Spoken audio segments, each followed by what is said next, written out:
Michelle. This is Run Gorda Run, my channel where I talk all things related to fitness, health, body positivity, and getting in shape for a half marathon. So, as you can see, I look a little bit different today than I normally do. I am not wearing makeup. I have no tinted moisturizer on, no concealer, nothing. This is just my lovely slightly rosacea skin because I do have sensitive skin and acne, so unfortunately it did not go away as a 31-year-old woman, but that's okay. Me and God will have that conversation later. I just wanted to go ahead and talk about what it is that I do to prepare for running as a plus size woman, the gear that I use, the fact that I am not like a traditionally trained runner, how it is that I'm getting into shape for this whole shebang, okay? So first up, my gear. Probably the most important thing that I run with is my headphones. I could not survive without these. I don't have AirPods because I'm a teacher, so shout out to all the broke teachers out there who are just trying to scrape it by. And I have weirdly shaped ears, so I would lose an AirPod within 3 seconds of me having one on. Next up is the next most important thing. Because I live in Florida, because it is currently like 85 degrees outside and the sun is bright and out here and thriving, my sunglasses. I love these sunglasses. The only thing I don't like about them is actually exercising in them because they tend to be really heavy, and I notice as I run they slide down my nose. These are clearly not running glasses, but they're super cute and they work for me. They keep my eyes very protected. I'm very prone to headaches, so I appreciate them. Also, shout out to my baby hairs that are just doing their own thing. I think it's really like feminist of them to want to just like be out here, you know, in the free world. The next most important thing that I use when I run is a like headband, sweatband situation. So I'm a classy broad, as you can tell, which is why I have a headband that has snowmen on it. But if I flip it around, no one sees and it just looks green, which is a weird color choice for right now. But in all seriousness, as you can see, I have a lot of flyaway hairs and baby hairs. So I mostly use this to keep the hair out of my face, but I also sweat a lot. Like a lot. It's intense. So this also helps gather up that sweat as I run. Lastly, and what I would argue is probably most important out of everything I've mentioned, forget the headphones, like you can run without those. Can't really run without these. My sneakers, I actually got these for Christmas this year, and as you can see, they are pretty worn in, so I am very proud of myself. These are my Nike, what are these called? Flex Experience 8. My husband actually bought these for me. I'm obsessed with the color of them, and I love this little rose gold check mark. I just think they're super cute. I will say they're probably not the best shoes for running, especially if you're not a very experienced runner. I have noticed like the heels are great, but I have bunions, and so the balls of my feet kind of hurt a lot whenever I have to, you know, do anything related with these shoes. So that's the only thing I don't like about them. But once all of the quarantine is over, I'm hoping I can actually go to my local sneaker store, running store, and one, support a local business, but two, get to buy some proper shoes so I can actually, you know, step up my running game, because I think I could definitely use some work on that. So the last item that I use regularly on my running is this little workout belt right here. As you can see, it is like the least sexy thing in the world. It looks so like fanny pack, but I know fanny packs are kind of back now, but like fanny pack in a not cute way. So basically what I like about this is it has this little zipper thing here, and then I can store my phone, which is the other thing that I use when I'm running. I can also put my keys in there and things like that. So I actually got this from the school I used to work for here in Jacksonville. It's a pretty awesome place. And yeah, they give out free swag all the time. So that's something to think about when you decide to choose a place to work. Consider what kind of swag do they pass out. But yeah, I use this every day when I'm running because as a woman, most of my clothing does not come with pockets, which is so great. It's like one of my favorite things. But seriously, it is kind of frustrating. So anyway, this is my outfit for today, by the way. I just think everyone should take in this bit of glory that I've got going on. So I'm just gonna adjust a couple things, mind the messiness of my room. This is a t-shirt I got a few years ago at a triathlon that I ran. It was called the Annie Oakley Mini Triathlon. It's a women's only event. It was my very first triathlon. I did this, I think, in 2015. So it was, I know it was right before I found out I was pregnant. And it was like in the summer before my third year of teaching. So that race was really fun. And I actually am really hoping that one day I can do another mini triathlon. I'm thinking after my half marathon, once I cross that hurdle, I can get back into triathloning, because I really love swimming and I really love biking. I don't love running as much, but I'm getting to like it a lot. I actually really enjoy how I feel after a good run. So I'm hoping that in a few years, maybe even like a year and a half, I can actually do another mini triathlon. That would be really fun.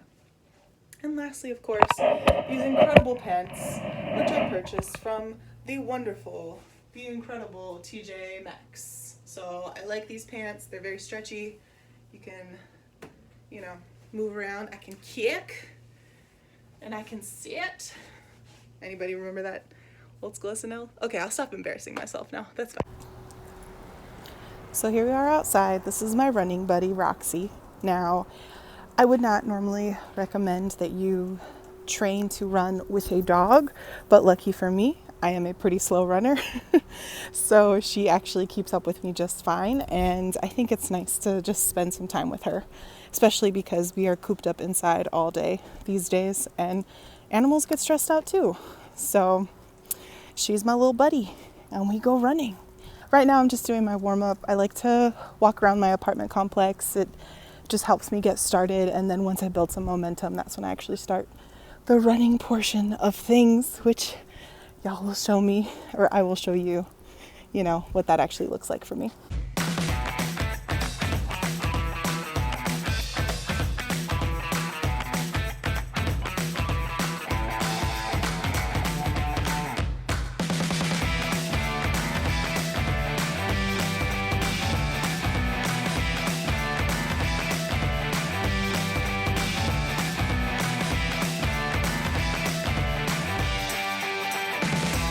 So I think honestly, the hardest thing about running with a dog is just that when they gotta go, they gotta go.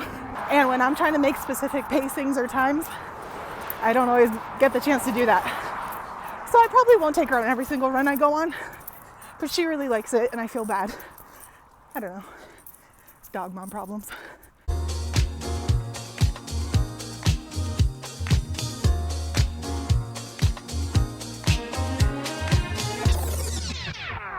So I just did my first split, I guess.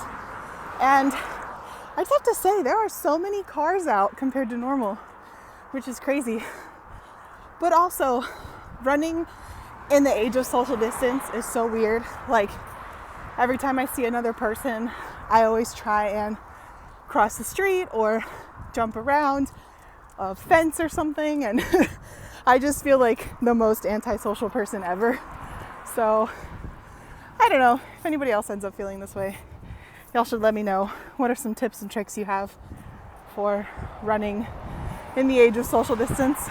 Because it's really weird. That's all.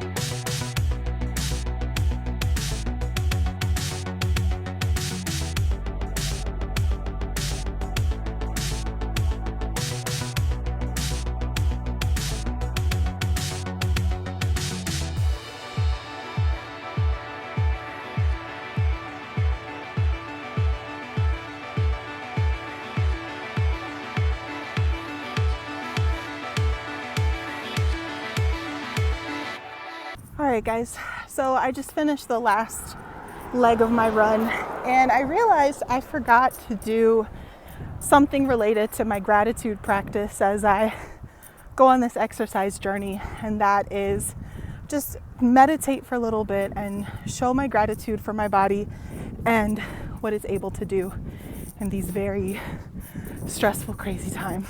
So what I oftentimes do is start off by thanking my ancestors for bringing me to this place. I say thank you specifically to my mother, who is the inspiration behind all of this. And then I just say thank you for the blessing of getting to have this opportunity to go outside and to exercise. Because I know not everybody lives in a city where they're able to do that in these moments right now. So I'll go ahead and do this live for you so you can see what it actually sounds like. Thank you to my ancestors for making the journey across so many oceans and bringing me to the place that I am now. Thank you to my mother for always believing in me and trusting that I can do anything I set my mind to. And thank you to this body for everything that you have accomplished today, in the past, and in the future. You are so much more than your accomplishments, and yet I am constantly in amazement and in wonder for what you are still able to do. You could call it a prayer, you could call it a meditation, you could call it just an affirmation. For me, I struggle a lot with affirmations because I have depression, and I feel like anytime I give myself an affirmation, I'm lying to myself, which I know does not make sense, but that's how my brain works. So when I do these gratitude meditations, it's really helpful for me to put that on other people. I'm working on getting to the point where I can actually give myself affirmations and speak kindly and positively directly to myself without having to, go through other layers first. But I think for now, as I build this practice, talking to the ancestors, talking to my mother, it's a really good place to start. Oh, she's getting tired.